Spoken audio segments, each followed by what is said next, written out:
My father could have been a great comedian, but he didn't believe that that was possible for him. And so he made a conservative choice. Instead, he got a safe job as an accountant. And when I was 12 years old, he was let go from that safe job. And our family had to do whatever we could to survive. I learned many great lessons from my father, not the least of which was that you can fail at what you don't want.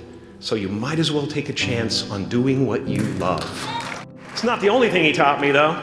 You know, I watched the effect of my father's love and humor and how it altered the world around me. And I thought, that's something to do. That's something worth my time. It wasn't long before I started acting up. You know, people would come over to the house and they'd be greeted by a 7-year-old throwing himself down a large flight of stairs. They would say, "What happened?" And I would say, "I don't know. Let's check the replay." I'd go back to the top of the stairs and come back down in slow motion.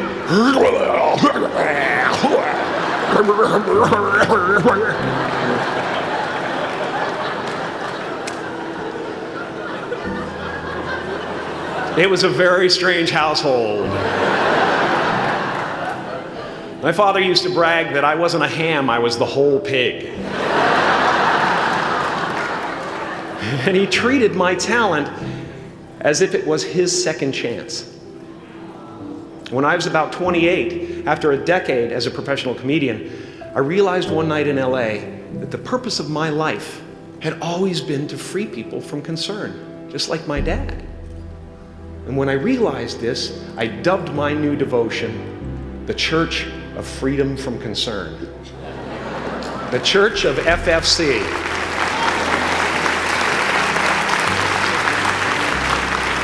And I dedicated myself to that ministry.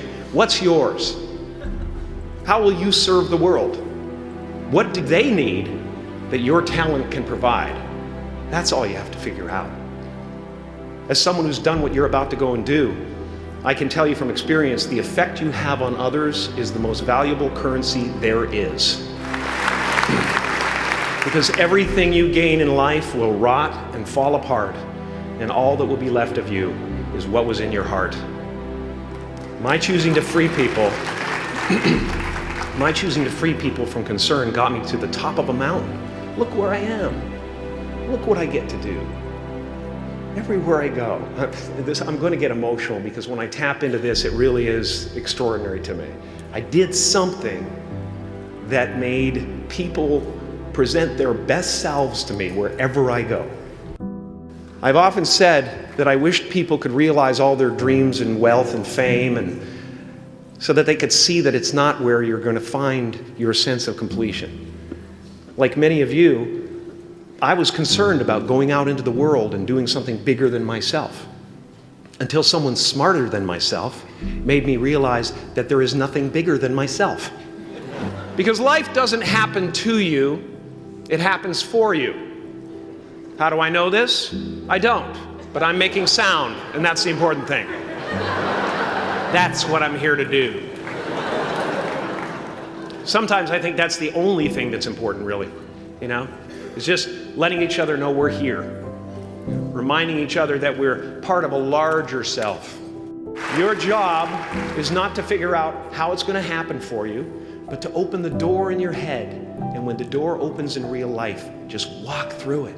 And don't worry if you miss your cue, because there's always doors opening. They keep opening.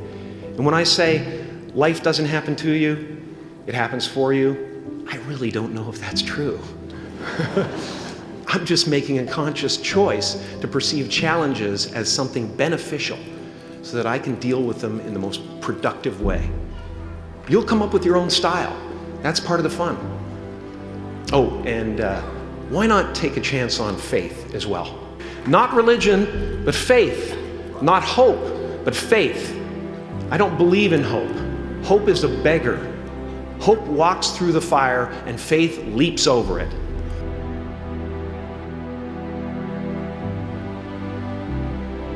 I used to believe that who I was ended at the edge of my skin. That I had been given this little vehicle called a body from which to experience creation. And though I couldn't have asked for a sportier model, it was, after all, a loaner and would have to be returned.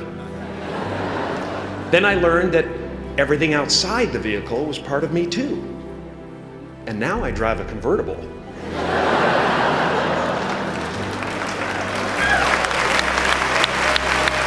Yeah, man. Top down, wind in my hair. Woo! I am elated and truly excited to be present and fully connected to you at this important moment in your journey. I hope you're ready to open the roof and take it all in. You are the vanguard of knowledge and consciousness, a new wave in a vast ocean of possibilities. On the other side of that door, there's a world starving for new ideas, new leadership. I've been out there for 30 years. She's a wildcat. Oh, she'll rub up against your leg and purr until you pick her up and start petting her, and then out of nowhere, she'll swat you in the face. It can be rough out there, but that's okay, because there's soft serve ice cream with sprinkles. I guess that's what I'm really trying to say here today. Sometimes it's okay to eat your feelings. Now, fear is going to be a player in your life, but you get to decide how much. You can spend your whole life imagining ghosts, worrying about the pathway to the future, but all there will ever be is what's happening here, and the decisions we make in this moment, which are based in either love or fear. So many of us choose our path out of fear disguised as practicality. What we really want seems impossibly out of reach and ridiculous to expect, so we never dare to ask the universe for it. I'm saying I'm the proof that you can ask the universe for it. Please.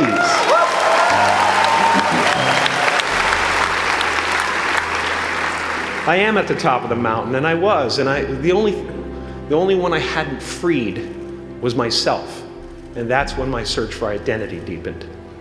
I wondered who I'd be without my fame. Who would I be if I said things that people didn't want to hear? Or if I defied their expectations of me? And that peace that we're after lies somewhere beyond personality, beyond the perception of others, beyond invention and disguise, even beyond effort itself. You can join the game, fight the wars, play with form all you want, but to find real peace, you have to let the armor go. Your need for acceptance can make you invisible in this world. Don't let anything stand in the way of the light that shines through this form. Risk being seen in all of your glory. My soul is not contained within the limits of my body. My body is contained within the limitlessness of my soul. Now I'm always at the beginning. I have a reset button, and I ride that button constantly.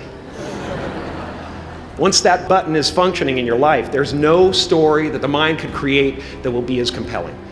The imagination is always manufacturing scenarios, both good and bad, and the ego tries to keep you trapped in the multiplex of the mind.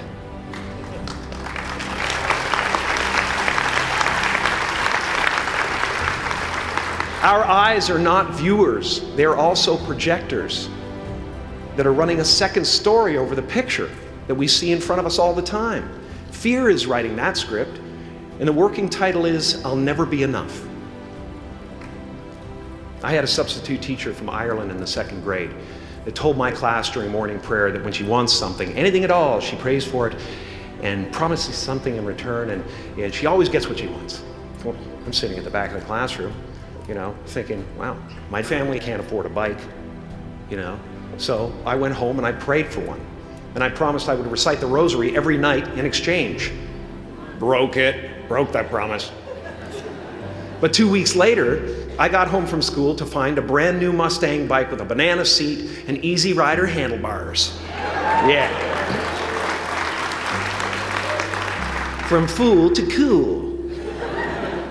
My family informed me that I had won the bike in a raffle that a friend of mine had entered my name in without my knowledge whatsoever. So that type of thing has been happening to me ever since. And as far as I can tell, it's just about letting the universe know what you want, and working toward it while letting go of how it comes to pass. No matter what you gain, ego will not let you rest.